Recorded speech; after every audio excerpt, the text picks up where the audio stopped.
우리 함께 말씀 보도록 하겠습니다. 함께 보실 말씀 에베소서 1장 4절 말씀입니다. 에베소서 1장 우리 4절 말씀을 함께 봉독하도록 하겠습니다. 에베소서 1장 4절 신약성경 310페이지에 있습니다. 네, 우리 함께 읽습니다. 시작. 곧 창세 전에 그리스도 안에서 우리를 택하사 우리로 사랑 안에서 아멘. 네, 우리 에베소서 네 번째 시간입니다. 에베소서라는 성경 우리 네 번째로 다시 한번 말씀을 저번 주 부활주일 이어서 말씀을 보도록 하겠습니다. 이 지금 오늘 본문 말씀부터 앞으로 한 15주 동안, 그러니까 제가 미리 말씀드리는 건 15주 동안 이 비슷한 주제를 다룰 거예요. 그렇기 때문에 너무 어렵다 해가지고 이게 무슨 말인가 해서 이렇게 생각하기를 놓치지 마시고 잘 우리가 이 말씀이 무엇을 우리에게 가르치는지를 쫓아올 수 있기를 축원합니다. 우리가 성경 말씀을 이렇게 강론한다는 것, 강해한다는 것의 가장 큰 축복 중에 하나는 하나님 말씀을 우리의 자의로 빼고 넣고 하지 않을 수 있다는 거예요. 그러니까 이 말씀이 사실 오늘 말씀, 이 주제의 말씀들도 사실 교회에서 많이 회피되는 말씀이거든요. 이제 그 이유를 좀 이따 잠깐 언급을 할 텐데, 핵심적인 건 어렵기 때문입니다. 어렵고 좀 부담되기 때문이에요. 특히 이런 가르침을 교회에서 가르치다 보면은 교회 사람들이 오기 싫어할 수 있는 그런 어떤 마음을 일으키기 때문입니다. 그렇기 때문에 이런 가르침을 회피하게 되는데, 우리가 생각해야 될 것은 여기에 기록된 것은 하나님 말씀이라는 것을 우리는 제대로 그 관점을 놓쳐서 안 된다는 거죠. 하나님 말씀이라면 우리에게 분명히 가르치고자 하시는 것이 있다는 거예요. 우리가 마음대로 회피하고자 이렇게 막 넣고 빼고 하는 것이 아니라는 거죠. 그래서 우리가 이 말씀을 앞으로 한 꽤 길게 이 주제를 보게 될 텐데, 이 주제를 온전히 이해하기 위해서는 이 첫 단어가 중요합니다. 첫 단어를 뭐라고 시작하냐면, 첫 단어가 글자가 뭐라고 되어 있냐면, 우리 한글 성경에도 한번 따라할까요? 곧. 곧이라면서 시작이 돼요. 이 곧이라고 시작된다는 거는 뭘 의미하냐면 이 앞에 있는 내용을 끌고 온다는 겁니다. 이해되세요? 앞에 있는 말을 설명하면서 그거는 그러니까 무슨 말이냐면 이러면서 이제 혹은 그러니까 이것을 너희가 얻기 위해서는, 그러니까 뭐 이런 식으로 앞에 있는 내용을 이어서 한다는 거죠. 그 앞에 어떤 내용이 나왔었냐면은 핵심 내용은 하늘에 속한 모든 신령한 복을 우리에게 주셨다는 거예요. 이해되세요? 한번 더 할까요? 하나님이 하늘에 속한 모든 신령한 복을 우리에게 주시기 원한다. 우리에게 주시기 원해요. 이미 그리고 주셨다는 것을 우리는 살펴보았었죠. 하나님이 하늘에 신령한 모든 신령한 복을, 하늘에 속한 모든 신령한 복을 우리에게 이미 주셨다는 거예요. 그래서 우리는 사실 그걸 누리기만 하면 된다는 거죠.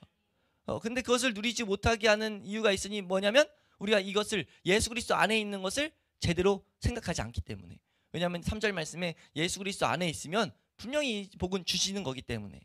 이 복이라는 것은, 근데 이 복에 대한 개념을 착각하면 안 된다고 말씀드렸죠. 이 세상에서 뭐 잘 살고가 아니라 하나님을 제대로 알아가기 위한 모든 발걸음들, 하나님이 살아계심을 누리게 하는 모든 은혜들, 그 복을 예수 그리스도 안에 있는 자들에게 분명히 주신다는 거죠. 그래서 우리 교회의 사명은 그 복을 누리고 그 복으로 인하여 기뻐하는 것을 선포하고 나타내야 됩니다. 그래야 모든 하나님을 향해 나아가는 자들이 그 걸음에서 이탈하지 않을 수가 있어요. 계속 하나님을 향해서만 다른 박질할 수 있죠. 그렇지 않으면 교회가 세상과 다를 바가 없게 변해버릴 수 있다는 거예요. 그래서 우리가 이 복에 대해서 언급을 하고 있었다라는 것을 우선 잠깐 기억해야 되고, 그 복을 지금 언급하면서 사도 바울은 지금 이어서 이 4절에서 14절에 이제 한 큰 주제가 나타납니다. 이 주제는 한마디로 이렇게 요약할 수 있어요. 한번 따라 할까요? 하늘에 신령한 복을 우리가 어떻게 받게 됐는가? 우리가 그걸 어떻게 받게 됐는가? 이거에 대해서 지금 설명을 하는 거예요.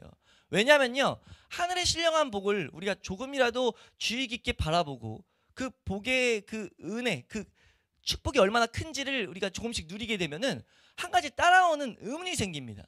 어떤 의문이냐면, 이제 하나님을 향해 알아가다 보니까 하나님은 빛이시거든요.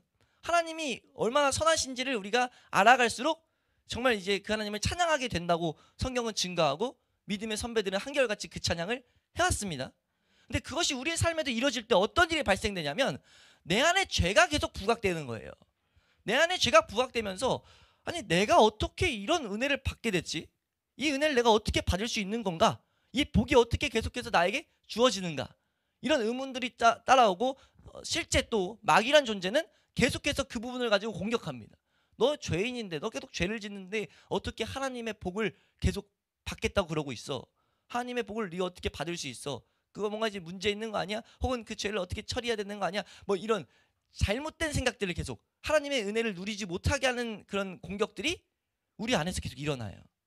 이해되세요? 그래서 바울은 이거에 대해서 설명하는 거예요. 뭐라고 설명하는가?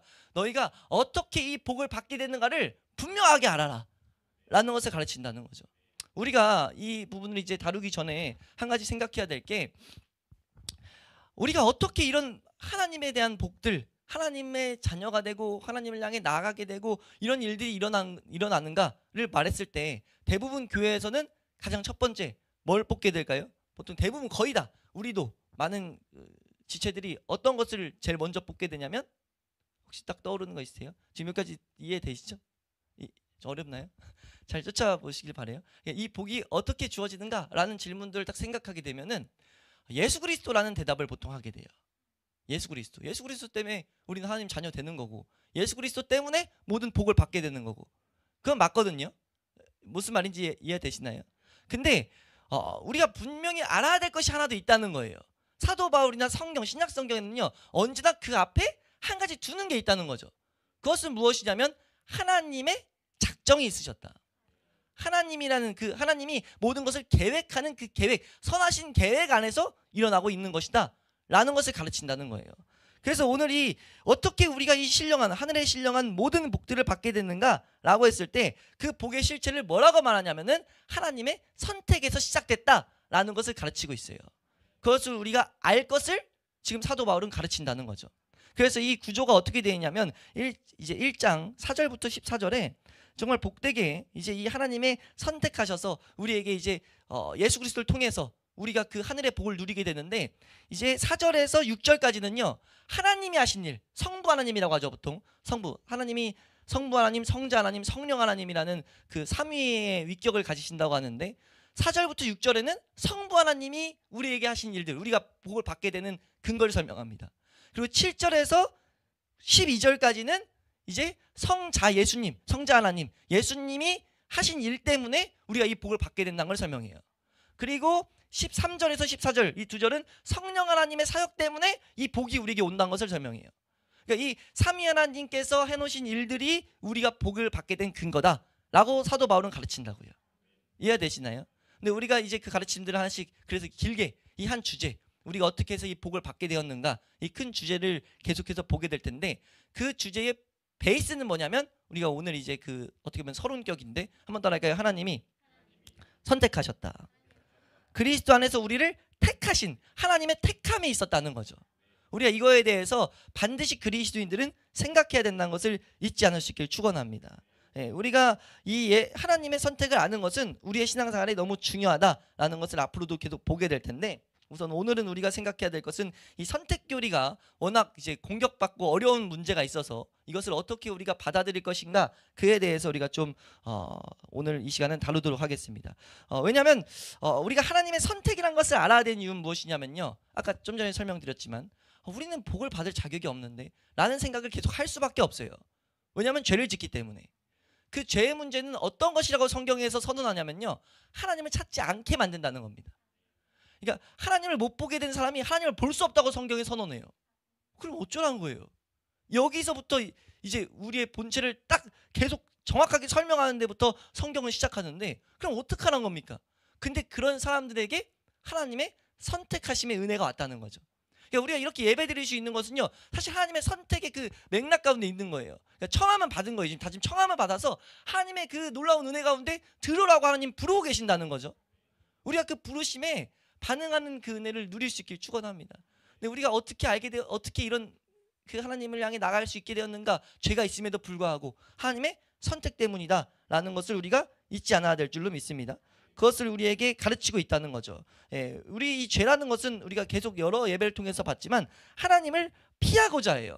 그리고 하나님을 심지어 나아가서 대적합니다. 하나님의 것들을 받기 싫어한단 말이에요. 그렇기 때문에 우리가 이 교리를 아는 것, 이것을 이제 중요한 가르침이라 해서 교리라는 단어는 성경의 중요한 가르침들을 묶어놓은 이런 하나의 내용들을 이렇게 설명해요. 성경의 중요한 가르침들을 묶어놓은 것들, 그게 교리라는 거예요. 그래서 이 선택도 교리 안에 들어가는 중요한 내용인데 이걸 반드시 우리는 제대로 알아야 될 필요가 있다는 거죠. 예, 그래서 이것의 이 선택 교리에 대해서 생각할 때 첫 번째는 이 죄라는 것, 타락의 결과 때문에 선택이 있지 않고서는 하나님 앞에 갈 수가 없었다라는 것. 그것을 이제 사도 바울은 우리에게 핵심적으로 가르치고 있었다는 겁니다. 근데 문제는 우리가 좀 시작할 때 말씀드렸던 것처럼 이 선택 교리를 회피해요. 심지어 이제 이것을 가지고 저도 말씀을 준비하면서 설교하는 분들, 저는 성경을 우리 교회는 특히나 강해를 거의 주로 이룰 겁니다. 주로 이루는데 제가 이제 참고서, 저에게 도움을 주는 이제 제가 혼자 연구하는 것은 저에게도 부족하고 이제 은혜로 주신 것들을 분명히 사용하도록 주셨다고 좀 확신하기 때문에 책들을 찾아가는데, 찾아갈 때 기준점 중에 하나가 뭐냐면 구절을 하나도 놓치지 않고 다루는 책들을 제가 무조건 우선 일선별이에요. 그렇지 않고 다루는 강해서가 많거든요. 그냥 큰 대지로 얻고 넘어가고 대지만 다루고 넘어가고 하는 경우가 많은데, 저는 이 성경을 저도 연구하고 싶어서 강의를 처음부터 시작했기 때문에 한 절씩을 어떻게 다루고 있는지를 꼭 체크합니다. 그래서 그런 책들을 이제 교재로 삼는데, 이 교재로 삼는 그거에 부합해서 이 에베소서를 강의한 마틴 로이드 존스 목사님은 이 본문을 강의할 때 설명하는 거예요. 어떤 설명을 하냐면, 자기가 이 본문을 이제 하나님 앞에서 준비하고 하면서도 참 많은 것들을 본다. 뭘 보냐? 에베소서라는 성경을 수많은 목회자들이 설교할 때 이 부분을 넘어간다는 거죠. 뛰어넘는다는 거예요. 왜 뛰어넘나? 라고 해서 그것들을 이제 연구하고 생각하고 하나님 앞에서 고민하고 봤더니 왜 그러냐면은 대면하여서 보지 않기 때문이라는 거예요. 어떤 것이냐면 이런 질문들을, 내가 왜 하나님을 못 보고 있는가? 내 안에 죄의 문제는 무엇인가? 그러니까 나를 계속 살피는 것들을 피하고자 하는 그런 모습이 이제 교회 안에서 계속 있기 때문에, 그것이 이제 첫 번째고, 나아가서 이 문제는 특히 더욱더 대면하기 싫은 문제이기 때문에, 이 문제 선택하셨다는 것은요, 우리 인간의 본성상 대면하기 싫어요. 왜냐하면 날 무시하는 것 같거든요. 넌 하나님 못 찾아. 너 하나님 찾고 싶어? 너 못 찾아. 너 못 찾고 하나님 선택 아니었으면 안 돼. 이 말을 하니까 우리의 본성상 그걸 받아들이기가 싫은 거예요. 그렇기 때문에 이것을 가르쳤을 때 여러 가지 이유로 그게 말이 됩니까? 제일 많이 듣는 게, 그러면 하나님을 안 찾는 사람들은 하나님 버리신 거예요? 이거 가지고 이제 제일 많이 이 교리를 공격하는데, 지금 그것까지 깊이 다룰 건 아니지만 그런 식으로 뭔가 이 교리를 안 믿을 것들을 막 찾아온다는 거죠. 네, 그렇기 때문에 참 이것은 안타깝다라고 하면서 이 목사님도 설명하는 거예요. 우리가 지금 여기에 적혀 있는 게 하나님 말씀이라는 생각을 우리가 못하는 것 같다. 네? 하나님 말씀이란 것은 봐야 할 이유가 있고, 이 가운데 하시는 메시지를 들을 필요가 있는데 우리가 이렇게 넘어가는 것은 대단히 좋지 않다라고 하면서, 이 목사님도 제가 이 처음 책을 선택할 때도 저를 설명한 것을 기준으로 선택했다고 말씀을 드렸지만, 이분도 이렇게 말씀을 해요. 내가 생각하기에 강해의 유익은 한 절도 놓치지 않고 하나님 앞에서 씨름하는 것이다 라는 식으로 설명을 해요. 참 감사하죠. 말씀을 그렇게 대하신 분들이 우리 위에 있었다는 것이. 그래서 그런 설명을 하면서 뭐라고 이제 말을 붙이냐면, 만약 우리가 성경 전체가 하나님의 말씀이라는 것을 믿는다면 이런 내가 좀 말씀 다루기 어려운 본문들을 띄워놓고 가는 건 죄악적이다 라고 표현해요. 우리가 하나님 앞에 나아가는 것을 계속 방해하고 하나님의 복을 결국은 누리지 못하게 한다는 거죠. 그렇기 때문에 우리가 특히나 이 큰 주제를 놓치면 안 돼요. 하나님의 복을 누리기 위한 방법으로 첫 번째 가르치는 내용이 하나님이 선택한 것을 우리는 생각해야 된다. 한번 따라해요. 하나님의 선택을 생각해야 된다. 예, 그래서 우리가 이 내용을 이제 앞으로 계속 보게 될 텐데, 오늘 이 시간은 제일 주되게 볼 내용이 무엇이냐면, 한번 따라할까요? 그리스도 안에서 택하신 자들, 택하신 자라는 이거에 관한 메시지를 올바로 이해하기 위해서 필요한 것들에 대해서 우리가 생각해 보려고 합니다. 이것을 올바로 이해하기 위해서, 하나님이 선택하셨다, 이것을 제대로 내가 이해하기 위해서 먼저 생각해야 될 것들을 네 가지로 한번 생각해 볼 텐데, 첫 번째는 무엇을 생각해 볼 수 있냐면은 한번 따라할까요? 우리가 기억해야 될 것은, 이것은 하나의 진술이다. 그냥 진술이에요. 이건 이렇다라고 설명하는 가르침입니다. 우리가 이런 거지, 진술이라는 것을 좀 이해하기 쉽게 설명하면 이런 거죠. 애들이 초등학교 갔을 때 애들이 가가지고 공부를 하는데 1 더하기 1은 2야 라고 설명하지, 1 더하기 1은 2야 그럼 이제 자 왜 그런지 생각해 볼까? 라고 하지 않는다는 거죠. 자 왜 그런지 생각해 볼까? 하는 건 논증이에요. 논쟁하자는 거예요. 이해되세요? 진술은 이건 맞아 배워 라고 가르친다는 거죠. 이해되세요? 이 선택은요 하나님이 논쟁하자고 끌고 들어오지 않습니다. 이건 배우라고 가르칩니다. 그러니까 우리가 이 말씀을 제대로, 이 본문에서 주는 메시지를 제대로 이해하기 위해서, 하나님이 우리에게 말씀하시는 걸 듣기 위해서 이 말씀을 대할 때 가져야 될 첫 번째 자세는요, 이 말씀은 지금 진술이지 논쟁이 아니라는 거예요. 지금 이 말씀을 가지고 하나님 논증하고 있는 게 아니라는 겁니다. 논리적으로 뭘 증명하기 위해서 설명하는 게 아니라는 거죠. 바울은 가르치는 거예요. 하나님이 우리를 택하셨다. 우리가 그것을 정확히 봐야 된다는 겁니다.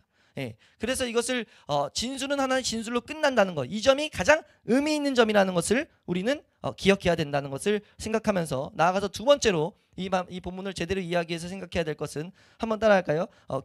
이러한 교리들에 대해서 우리와 논쟁하지 않을 뿐 아니라 이러한 교리를 이해하지 못한다고 논쟁하려 했을 때 우리를 꾸짖는다. 좀 이 내용이 길었죠. 핵심은 이겁니다. 성경이라는 것이요, 성경은요 논쟁을 하려고 하지 않을 뿐만 아니라 이런 것을 가지고 우리 논쟁하려고 해요. 사람들이 논쟁하려고 할 때 그 태도를 가지고 꾸짖는다는 거죠. 잘못됐다. 그러니까 아까 시작된 이 예화를 그냥 좀 더 설명해 좋을 것 같은데, 학교에서 선생님이 공부를 가르치는데 수학 선생님이 1 더하기 1은 2다 라고 해서 이제 다른 것들을 배워야 돼요. 그래서 이제 한 자릿수를 배우고 두 자릿수 덧셈을 배우고 세 자릿수 덧셈을 배우더라고요. 제가 이제 보니까 세 자릿수 덧셈이 과정을 배워야 되는데 어떤 한 아이가 앉아가지고 같이 배우고 있는데, 아이가 앉아서 근데 선생님 왜 덧셈은 꼭 이렇게 1 더하기 1은 2가 돼야 돼요? 난 이게 이해가 안 돼요. 이것 좀 이해시켜 주세요 라고 하면, 우선은 그것을 이해하는 그런 태도는 너무 이뻐 보일 수는 있어요. 근데 한두 번은 그건 우선은 나중에 배우다 보면 원리기 때문이야 이런 식으로 아는 선에서 설명을 했는데, 계속 근데 공부를 배워야 되는데 배우려고는 안 하고 그것만 계속 궁금해하는 거예요. 그럼 어떻게 할 수밖에 없어요? 야 너 계속 그런 식으로 하면 혼나도, 이런 식의 말을 할 수밖에 없다는 거죠. 이해되세요? 이와 같은 건 아니지만 이런 맥락에서 성경은 꾸짖어요. 왜냐면요 이건 우리가 이해할 수 있는 영역이 아니기 때문이에요. 이해할 수가 없습니다. 우린 삼위일체라는 내용도 이해 못해요. 계속 언급하지만 성부 하나님, 성자 하나님, 성령 하나님, 저도 설명하는데 처음 들으신 분들도 어렵겠지만 저도 어려워요. 그리고 이건 신학교에서도 이 삼위 하나님에 대해서 이건 말 나왔으니까 한 번만 좀 더 설명드리면, 삼위 하나님을 가장 잘 설명하는 거, 그래서 이걸 가지고 설명하기 위해서 어떤 사람들이, 신학자들이 이거는 물과 같아. 물이 이 물로 액체로 있는데 어떨 때는 고체가 되고 어떨 때는 뜨거운 물로 끓이면은 기체가 되잖아. 뭔 말인지 이해되세요? 그러니까 이 하나의 존재가 물로 액체로 있을 때도 있고 기체로 있을 때도 있고 고체로 있을 때도 있잖아. 그런 것처럼 하나님이 이런 식으로 설명을 막 하려고 했어요. 근데 그러면 오류가 또 발생이 돼요. 이 하나님이란 분을 이 세상의 어떤 물질로 설명하려고 하는 순간 오류가 생겨버립니다. 그래서 어떤 학자들이 제가 배울 때 제가 가장 삼위일체에 대한 이런 설명을 막 몇십 가지를 막 설명하는 거예요. 근데 제가 가장 저에게 이해하기 쉽게 했던 내용 뭐라고 했냐면, 어떤 이제 제 교수님이 뭐라고 설명하냐면, 이렇게 이런저런 설명이 있어. 이런 걸 우리 알긴 해야 돼. 근데 내가 생각하기에 제일 정확한 것은 알 수 없다야. 천국 가서 물어봐. 넌 그냥 이거 하나님이 그런 하나님인 것을 알고 그냥 천국 가서 물어봐. 근데 이제 제가 그 설명이 제일 잘 설명했다라고 전 이제 받아들인 바예요. 왜냐면 이건 우리가 아무리 이해하려고 해도 그냥 머리만 아파요. 근데 하나님이 이걸 아시고 지금 이것을 근데 가르친 이유는 이 내용을 우선 알아야 되기 때문이라는 거죠. 삼위 하나님이 계시다는 것을 우리가 분명하게 알아야 된다는 거예요. 예? 다른 어떤 역사를 하고 계신다는 것, 그리고 이 내용도 마찬가지로 하나님이 우리를 선택하셨다는 것은 반드시 알아야 된다는 겁니다. 그렇기 때문에 이 내용을 가지고 내가 막 논쟁하려고 할 때 이건 무엇에 사실 다 있냐면 죄성에 다 있어요. 하나님 믿기 싫어하는, 하나님의 복을 받기 싫어하는 내 인간의 죄성 때문에 나 이거 이해해야 믿을게요 라는 마음을 계속 갖게 된다는 거죠. 오히려 그랬을 때 성경은 우리를 꾸짖는다는 겁니다. 우리 한번 로마서 9장 19절 말씀 보겠습니다. 사도 바울이 이 점을 로마서라는 성경에서 분명하게 말하는데요. 로마서 9장 19절 말씀입니다. 함께 읽습니다. 시작.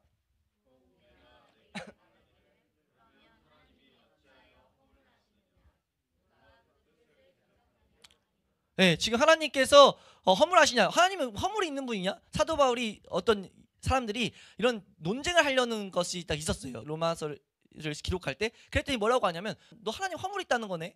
논쟁을 할 때는 뭐가 맞다 틀리다를 찾아가는 거기 때문에 하나님 가르쳤어요. 근데 논쟁하려고 그래요? 그럼 지금 하나님이 너 틀렸다는 거야? 너 하나님의 뜻을 어떻게 대적할 수 있냐? 하나님은 믿는다며 라고 설명하면서 이 말 뜻에 담겨 있는 건 뭐냐면 너가 이런 논쟁하기에 앞서서 넌 먼저 뭘 해야 되냐면 하나님을 알아야 돼. 하나님이 어떠신 분인지 알아야 된다. 하나님은 창조주야. 하나님은 전능하신 분이라고. 그 하나님을 먼저 만나고 알아. 왜냐하면 지금 이 말씀도 에베소서 말씀도 하나님의 은혜를 받은 자들에게 주시는 말씀이에요. 제가 큰 주제를 잊어서는 안 된다 말씀드렸죠. 이 큰 주제는 뭐라고요? 하늘에 속한 모든 신령한 복을 어떻게 받게 됐는가. 받은 사람들에게 지금 가르친다는 겁니다. 그러니까 우리가 알아야 될 건 이런 논쟁 앞에서 뭘 발견해야 되냐면 왜 자꾸 논쟁하게 되고 하나님의 이 말씀들이 부딪히는가 했을 때는요. 그것이 우리에게 하나의 증거를 보여주는 거예요. 어떤 증거냐? 한번 따라할까요? 내 안에 죄 있다. 네 안에 죄 있다. 이거 가르치는 거예요. 너 안에 어떤 죄냐? 죽었을 때 반드시 지옥 가는 죄. 이거 처리 안 하면 지옥 갈 수밖에 없는 죄가 하나님이라는 분을 끊임없이 부인한 그 죄가 너희 가운데 있다. 우리가 주일 저녁에 살펴볼 때 주일 저녁의 말씀을 지금 기독교 강연한 걸 볼 때 자주 등장하는 개념이 자연 만물에 하나님이 계시되고 있다는 것을 성경은 말한다는 거예요. 제가 저번 주에 시편이라는 성경을 배우면서 정말 저도 이제 가슴 찌게 했던 내용이 시편 19편인가의 성경에 이런 기록이 있어요. 이게 몇천 년 전에 다윗이라는 인물이 어떤 걸 했냐면 태양을 보면서 하나님을 찬양하는데 태양을 그거 어떻게 깨달았는지 하나님의 지혜죠. 그 당시엔 과학도 안 발달됐는데 어떻게 고백하냐면 계시예요. 계시. 그러니까 하나님이 알려줬다고밖에 볼 수가 없어요. 어떤 표현을 쓰냐면 태양을 우리에 가두시고 이런 표현을 써요. 그게 뭐냐면 태양이 계속 지구를 공전자전, 지구가 공전자전하는 걸 그런 식으로 설명하는 거예요. 그러니까 하나님이 이 태양을 우리에 가두셔가지고 우리에게 해를 끼치지 않게 하는 그 가운데 난 하나님이 계심을 볼 수밖에 없다. 하나님이 그 따가운 따뜻한 태양의 빛으로 이 세상을 비추는데 어떻게 하나님 없다고 할 수 있냐? 라고 하면서 근데 그 하나님을 어떻게 하나님을 없다고 할 수 있냐? 근데 없다고 한다는 거죠. 그래서 필요한 게 무엇이냐? 그러면서 이제 10편, 19편이 두 가지로 나눠지는데 성경을 찬양합니다. 성경 말씀이 아니었다면 하나님 말씀이 아니었다면 하나님을 볼 수가 없다. 그러니까 우리는 그런 설명을 하는데 지금 그런 맥락 지금 설명의 맥락에서 하나님이란 분을 제대로 알게 됐을 때 이런 논쟁들은 사실 무의미해진다는 거죠. 그러니까 우리가 하나님을 알아가는 것이 너무나 중요하다. 우리가 이런 질문을 하기 전에 우리가 하나님이 어떠한 일을 하시는가 이해할 수 없다. 뭐가? 내가 내 좁은 마음, 좁은 생각으로는 절대 하나님을 이해할 수 없다라는 것을 깨달아야 된다. 그 하나님 만나기 힘쓰다고 먼저 가르쳐요. 그래서 우리 이런 말씀을 먼저 같이 봐야 되는 이유가 뭐냐면 이해가 안 돼. 너무 이해가 안 돼. 그럴 때 하나님 발견하라는 거죠. 뭘 발견하냐? 너 안에 지금 죄의 문제가 있다. 절대 방치해서 안 될 죄의 문제가 있다. 하나님을 못 보게 하는 문제가 있다라는 것을 가르친다는 거죠. 인간 관계에서도 연약하고 작은 존재인 너희가, 그러니까 마귀가의 말을 우리 사실 성경이 이렇게 말하거든요. 인간 관계에서도 너무나 한없이 연약하고 작아요. 그리고 마귀의 존재에게 이미 공격을 받았어요. 우리 존재라는 사람은 마귀의 공격을 계속 받고 있거든요. 그리고 작은 이 생각으로 하나님의 영원한 나라를 측량할 수도 없어요. 왜냐하면 우린 이 세상 원리도 이해 못하잖아요. 이 세상 원리 이해 못하잖아요. 빛이 지금 비춰지는데 이게 이런 게 있다고 그래요. 지금 얘가 지금 노란색이고 얘가 지금 하얀색인데요. 이거를 주파수인가를 해가지고 4800, 뭐 6200 그 K로 해서 그 빛의 어떤 주파수에 따라서 색깔 우리가 보이는 색깔이 다른 거예요. 빛은 건 빛인데 어떤 주파수에 따라 다르게 인식되는 거죠. 지금 설명하면서도 제가 뭔 말인지 모르겠는데 이거 이해하시는 분 계시냐고요. 우리가 이걸 이해하고 살아가냐고요. 하나님이 말하는 거예요. 뭐라고 말하냐면 우리의 지식으로는 그거 이해 못해. 그렇기 때문에 내가 그 복을 주기 위해서 먼저 알아야 될 것은 우리에서 나온 것이 아니라 하나님이 선택하셨다. 너희는 우선 이것을 제대로 알아야 된다라는 것을 말한다는 거죠. 그래서 우리가 이 말씀을 제대로 이해할 때 지금 두 번째 다룬 것이 무엇이냐면 성경은 분명히 절대 논증하지 않는다. 단지 오히려 논증하려는 마음을 책망한다.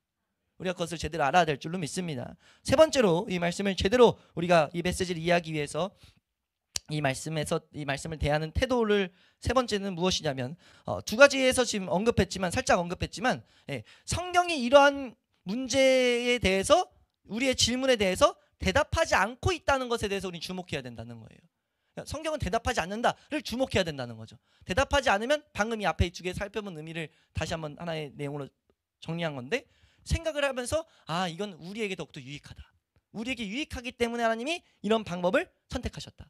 그리고 나와서 왜 유익하냐면요, 이런 철학적 논쟁은 인간의 지식으로 이해하려고 하는데 그걸 다른 말로 철학이라고 해요. 우리가 철학은 뭐냐면 이 세상 이치들을 이해하는 학문이거든요. 그러니까 하나님도 그렇게 이해하려고 하는 거예요. 그렇게 됐을 때 그걸 뭐라고 말하냐면 그건 너의 죄를 더욱더 도와주는 일밖에 안 돼.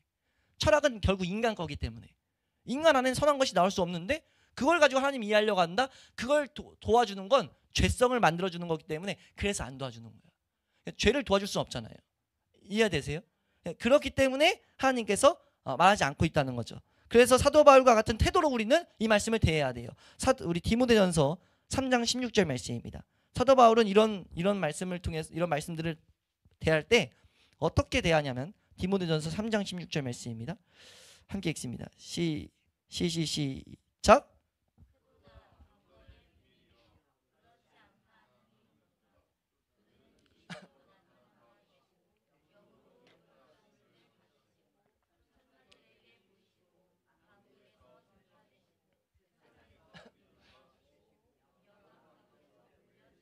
아멘. 사도 바울은 어떤 태도냐면요, 사실 첫 문장이에요. 크도다 경건의 비밀이요.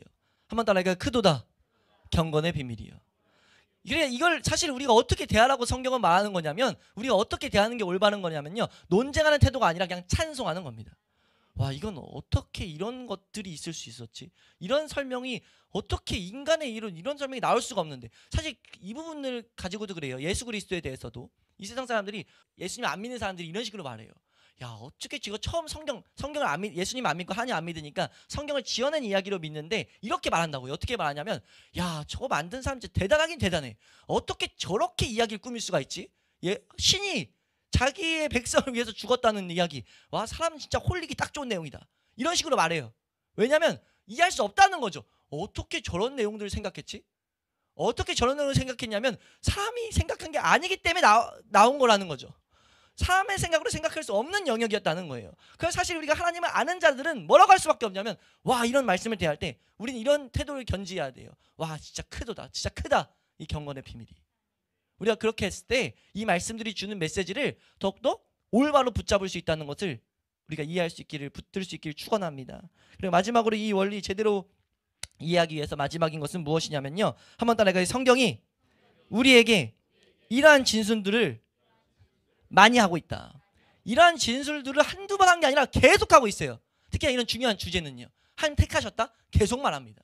우리 하나만 보게 되면요, 데살로니가 후서 2장 13, 14절 말씀, 중요한 주제를 계속해서 반복해서 말한다는 거죠. 뭐 요한복음, 베드로전서, 베드로후서 뭐 이런 곳곳이 나오는데, 데살로니가 후서 2장 13, 14절 말씀 함께 읽습니다. 시작.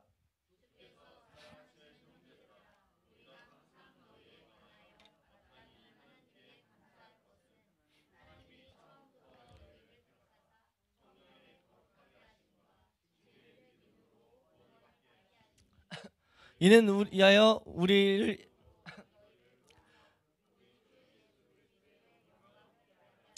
네, 이 영광을 얻게 하게 했어요. 복음으로 우리를 부르사 영광을 얻게 하는데, 13절에 뭐라고 말씀하세요?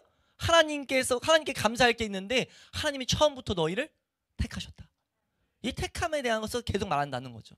이런 중요한 교리를 대할 때 우리가 알아야 될 건, 성경이 계속해서 가르치는 것은 알라고 말하는 거다라는 거예요.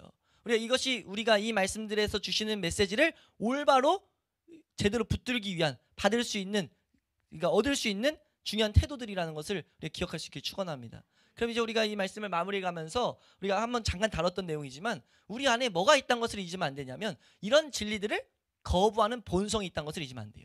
이런 중차대한 특히 중요한 교리들, 구원의 교리가, 구원은 특히 우리 교회가 정확히 지금 가르치려고 힘쓰려 하는데, 제가 이제 다른 성도들이 같이 온단 말이에요. 성경 공부하러 지금 오고 있단 말이에요. 왔을 때 한결같이 하는 말이 뭐냐면, 그럼 구원 누가 받는데요?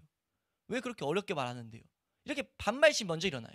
그러니까 구원이라는 것은 값없이 주셨지만 분명히 그것을 얻기 위해서는 과정이 필요하고 어려울 수 있다라는 것을 말한단 말이에요. 근데 이 세상에서도 제가 그래서 그 구원의 길을 말할 때마다 말하는 게, 제 친구 얘기하면서 의사 되기 위해서도 막 5년, 6년, 7년을 갖다 바치는데, 그러면서 딱 의사 되고 나면 와, 7년 안 아깝다고 말하는데, 구원이란 문제가 뭔지 사실 안다면 그 과정이 오래 걸리건 힘들건 얻는 것이 중요한 것이 어려우니까 안 얻어야겠다 이런 말 못한다는 거예요. 그게 사실 안 가르치기 때문이라는 거죠. 근데 성경은 한결같이 뭘 말하냐면 하나님은 관심사 뭐가 있냐면요. 이 세상 돈 벌고 안 벌고 이 세상 안 행복이 아니에요. 물론 행복도 원하시는 구절이 있어요. 왜냐하면 하나님 우리 행복하게 바라시니까. 근데 이 세상에서 그런 걸 안 가르치는 이유가 뭐냐면 이 세상에서 백날 가르쳐봤자 참된 행복이 올 수 없기 때문입니다. 하나님과 관계가 회복되지 않으면 참된 행복은 올 수가 없어요. 그리고 나아가서 결국 한 번 죽는 것은 정해진 것이요 사람에게 정해진 것이요 그 후에는 심판이 있다는 것을 선언합니다. 성경은. 그건 뭘 말하냐면 영원한 세계가 계속 있다는 거죠. 그 영원한 세계 가운데 계속 죽음을 경험할 것이냐 아니면 풍성한 생명 가운데 거하게 할 것이냐. 하나님은 우리가 생명 가운데 거하기를 바라신다는 거죠. 그래서 계속 그것 먼저 선언하는 거예요. 근데 이런 교리를 대할 때 사람들이 어떻다고요? 거부한다고요. 싫어한다는 거죠. 근데 우린 그걸 정확히 알아야 돼요. 왜 싫어합니까? 싫어하거나 회피하거나 외면해요. 왜 그렇습니까? 그걸 정확히 알아야 된다는 거죠. 왜 그러냐? 성경은 뭐라고 말해요? 그 원인이 한번 따라할까요? 그 본체가 죄이기 때문이다. 그 본체가 있는데 그런 마음을 계속 조장하게 만드는 본체가 있다고 성경은 가르친다는 거죠. 그게 뭐라고요? 죄라고요. 그러니까 이 세상에서도 기침 콜록콜록 할 때 콧물이 흐를 때 감기 바이러스 들어왔네. 뭐 보고요? 기침할 때 콧물 가지고. 그러니까 뭐라고 해요? 그때 약 먹어야 된다. 병원 가야 된다. 말하잖아요. 증상을 보고 그런 것들을 우리가 판단한다고요. 바이러스가 안 보이니까. 성경이 그 원리를 우리에게 지금 가르치는 거예요. 우리가 하나님 말씀들을 외면할 때 거부할 때 그건 마치 내 안에 있는 죄라는 바이러스가 지금 하나님을 거부하고 있는 것이다. 그것이라는 거죠. 그것을 발견하고 뭘 하는 겁니까? 이 세상 질병은 발견했을 때 치유악을 향해 나아가는데 우리가 정말 중차대한 이 생명의 문제는요. 마귀가 그걸 원하기 때문에. 우리 드라마 같은 데 봤어는 어떤 악당들이 계략을 꾸몄을 때 계략을 들키기 원해요? 안 들키기 원해요? 자기가 어떤 원하는 계획 그러니까 회사를 집어삼키려고 해요. 그래서 회사의 원래 후계자를 공격하려고 모략을 꾸몄는데 계략을 꾸몄는데 그 계략을 성취할 때까지 들키려고 합니까? 안 들키려고 합니까? 안 들키는 게 계략 짠 사람의 마음이에요.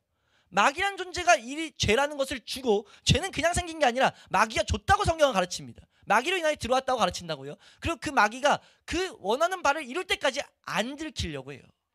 그래서 안 들키는 것뿐인데 우리가 뭐라고 하냐면 괜찮아. 우리가 만약 이렇게 말하면 됩니까?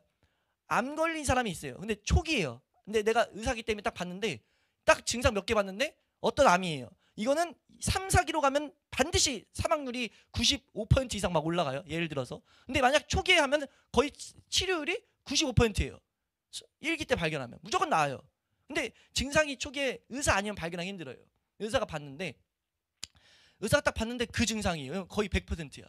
봤는데 그 증상을 보고 그럼 얘기를 해주려고 그러는데 그 사람이 갑자기 이런 얘기하는 거예요. 나는 누가 나에게 대해서 이렇게 뭐 아프다는 얘기하는거나 이런 얘기하는 거 너무 싫더라. 나는 너무 기분이 나쁘더라. 이런 말들을 그냥 했어요. 예를 들어서 그랬을 때 기분 나쁘다고 의사가 기분 나빠한다고 의사가 이제 너무 사랑하는 사람인데 사랑하는 사람한테 기분 나빠하니까 기분 나쁜 얘기 해주지 말고 그냥 좋게 기분 좋은 얘기만 해보자 해가지고 의사인데 분명히 암이 걸린 게 보여요. 근데 뭐라고 하냐면 괜찮아요. 당신 건강할 거예요.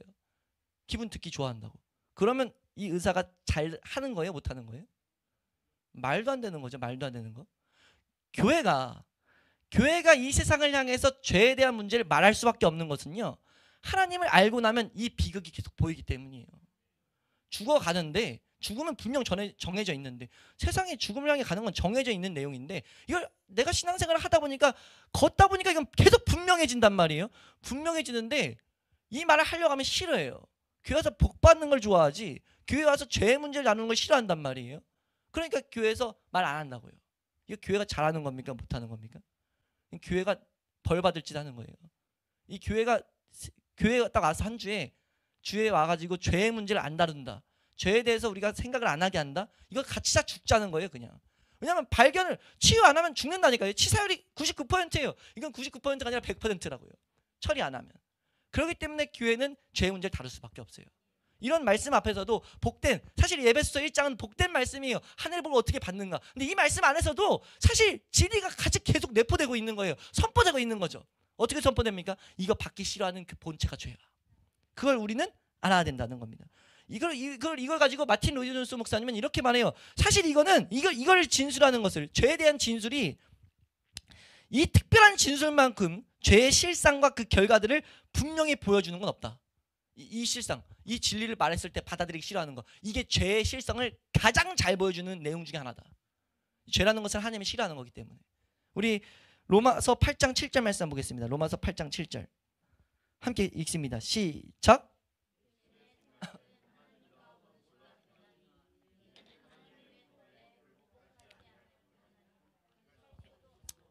지금 여기서 분명히 말하는 게 뭡니까? 여기서 육신의 생각은요, 죄의 그 본질이에요. 죽을 수밖에 없는 죄. 그 죄가 계속 생각하게 하는데, 그 생각은 뭡니까? 하나님과 원수돼 있다는 거죠. 원수돼 가지고 하나님의 법에 굴복하지 아니할 뿐만 아니라 할 수도 없다라고 말한다는 거예요. 그러니까 발견하라는 거죠. 이거 너 안에 있는 죄의 문제다. 하나님을 거부하는 건 사실 죄의 문제야 라는 것을 분명히 알아야 된다는 겁니다. 의사가 아니면 진단 못하는 것처럼 이 죄의 문제는요, 성경이 아니고선 진단을 못해요. 이 죄의 문제를 다룰 수 있는 교회에서 성경을 가지고 말할 때 보통 어떤 논리들이 계속 공격을 막이하냐면, 그건 교회니까 하는 말이지. 이건 사실 교회 성경 입장에서 어떤 거냐면, 의사가 말했는데 그건 의사니까 하는 말이지. 난 의사 말보다 내 기분 좋은 말이 더 좋아. 그러니까 내 친구 말이 더 좋아. 그러니까 내가 내 건강 문제, 다른 말은 그럴 수 있어요. 근데 내 건강 문제를 다루는데 내 친구는 너 그거 아무것도 아니야. 그냥 나도 어제 그렇게 아팠어. 근데 괜찮은 거야 라고 말하는 친구 말과 의사가 진단하는 말, 뭐가 따르는 게 올바른 거, 지혜로운 거냐는 거죠. 말할 것도 없죠. 근데 이런 말도 안 되는 사실 지혜롭지 않은 것이 신앙의 원리에는 한결같이 말하고 있어요. 그래서 이 성경이 우리에게 하나님 앞에 나아가는 길이라는 것을 분명하게 제시한다는 겁니다. 아무튼 우리가 이것을 제대로 이해하고 묵상하고 삶 가운데 이 말씀이 삶 가운데 우리 죄를 들춰내는 역사를 우리가 경험할 수 있길 소망합니다. 말씀을 마무리하면서, 지금 이 말씀 마무리 계속 하고 있지만, 이 마무리하면서 이 중요한 이 원리는요, 기독교의 역사에서 계속해서 가르쳐 왔어요. 이거 쭉 나열할 수도 있지만 나중에 필요하면 나열드릴게요. 역사별로 계속 돼 있어요. 성 어거스틴, 종교개혁자, 그리고 퓨리턴들, 계속해서 많은 메신저들이 이 선택교리를 가르쳤습니다. 근데 문제가 뭐냐면, 이 말씀을 찾아 언급드린 게 뭐냐면, 지금 17세기 들어오면서 존 웨슬리라는 목사님과 그 목사님을 추종하는 사람들이 이 선택교리를 부정하기 시작했어요. 그리고 18세기에 알미니안이라는 가르침들이 들어왔습니다. 그리고 19세기 와서 성경을 비평하는 학자들이 들어왔어요. 성경을 비평하는 학자들, 그러니까 성경이 진짜인지 아닌지부터 보자, 이런 식으로 먼저 대하는 사람들이 들어왔어요. 그리고 이게 되게 센세이셔널하게 되게 붐을 일으켰습니다. 와, 되게 올바른 것 같다, 이렇게 하면서 그래도 되게 고급지다, 이렇게 해서 신학자들이 이걸 자유주의 신학이라든지 해가지고 교회에서 목회자 되는 사람들한테 계속 가르쳤습니다. 성경을 뭔 내용인지 찾는 게 아니라 성경이 맞는지 아닌지부터 보자, 이런 식으로. 그러니까 우리가 시작할 때 말했던 것처럼 성경을 그렇게 논증하면 대할 수가 없는데, 그런 식으로 가르쳐 왔다는 거죠. 그러면서 뭐가 발생됐냐면, 그 19세기를 기점으로 뭐가 급속도로 왔냐면 선택교리가 사라졌습니다. 선택교리를 다루지를 못하게 됐어요. 왜냐하면 결국 그런 것들은 뭐였기 때문에? 죄를 더욱더 강화시킨 일이었기 때문에. 그럼 발생한 문제가 뭐냐면, 우리 여기서 결론적으로 뭘 알아야 되냐면, 이 선택교리를 희미하게 거의 사장시키다 보니까 뭐가 발생됐냐면, 지금 이게 어디서 나왔다고요? 이거 지금 뭐에서 나왔죠? 처음 시작할 때 곧이면서 시작했어요. 그게 뭡니까? 하늘의 신령한 복이 어떻게 왔는가를 가르쳤다고요. 하늘의 신령한 복을 어떻게 우리가 계속 누리는가를 지금 가르치는 거예요, 사도 바울은. 근데 그 통로가 막혀버린 거예요. 그러니까 교회가 하늘의 모든 신령한 복들을 제대로 못 누리기 시작했습니다. 하늘의 신령한 복을 못 누리니까 하나님 앞에 못 나가요. 교회가 하나님을 몰라요. 성도들이 하나님을 못 누려요. 다 같이 못 누려요. 그냥 목사도 못 누리고, 밑에 전도사도 못 누리고, 장로님도 못 누리고, 다 못 누려요. 그냥 다 못 누리니까 뭐예요? 그게 당연한 거예요. 해가지고 그렇게 가니까 뭡니까? 교회가 갈수록 타락한다는 겁니다. 그러니까 우리가 이런 교회 구조가 사실 지금뿐만 아니라 계속해서 반복해서 일어났고, 언제나 하나님은 하나님의 은혜들을 계속해서 회복시키실 때 말씀들을 올바로 가르치셨다는 거죠. 우리가 이 말씀을 대할 때, 우리가 이 말씀이 우리 삶 가운데 능력된다는 것을 우리는 믿을 수 있게 축원합니다. 그 믿음을 구하셔야 돼요. 계속 설명드렸지만 이건 우리 힘으로 되는 것이 아니기 때문에. 한번 따라할까요? 주여, 나에게 이 말씀이 이해되게 하여 주시옵소서. 이 선택교리가 우리에게 딱 왔을 때, 앞으로 계속 보게 되겠지만, 이게 왔을 때 확정적으로 가져온 은혜 한 가지 뭐냐면요, 우리의 신앙의 안정감을 가져다 줍니다. 나에게 내가 뭘 해서 하나님의 복이 오는 게 아니라 하나님이 선택하셔서 복을 주고 있기 때문에 내가 그냥 그 복을 받을 수밖에 없는 거예요. 마귀가 우리를 참소하는, 너 죄 지었으니까 하나님 복 못 받을까, 이런 거에 흔들리지 않는다는 거죠. 그 끊을 수 없는 사랑의 안에 거하면서 뭐 할 수 있어요? 기쁨을 누리면서, 우리가 다른 예배들에서 다루는데 죄와 싸우는 것도 기쁨이고, 우리가 하나님 말씀을 알아가는 것도 힘들지만 기쁨이고, 예배 생활하는 것도 기쁨이고, 다 기쁨이에요. 왜요? 지금 이게 하나님의 선택 안에서 은혜가 공급되고 있는 것을 보게 되기 때문에. 이것이 선택교리를 내가 믿게 됐을 때 계속해서 그 가운데 공급되는 은혜입니다. 우리가 이 은혜를 경험하기 위해서, 이건 경험해야 될 영역이에요. 이 선택교리가 왔더니 나에게 이 신앙의 안정감을, 하나님을 향한 온전한 시선을 가져다 준다는 것을 경험하게 되는 것을 우리가 해야 되는데, 이 은혜를 위해서 우리가 하나님 앞에 이 말씀, 이 내용을 내가 믿어지게 해달라고, 내가 이 성령으로 말미암아 이 특별한 진리가 나에게, 나의 영혼과 마음에, 나의 체험에 미칠 수 있도록, 영향을 끼칠 수 있도록 나에게 깨닫게 하여 주시옵소서. 이런 은혜를 우리가 구할 수 있는 한 주 될 수 있기를 축원합니다.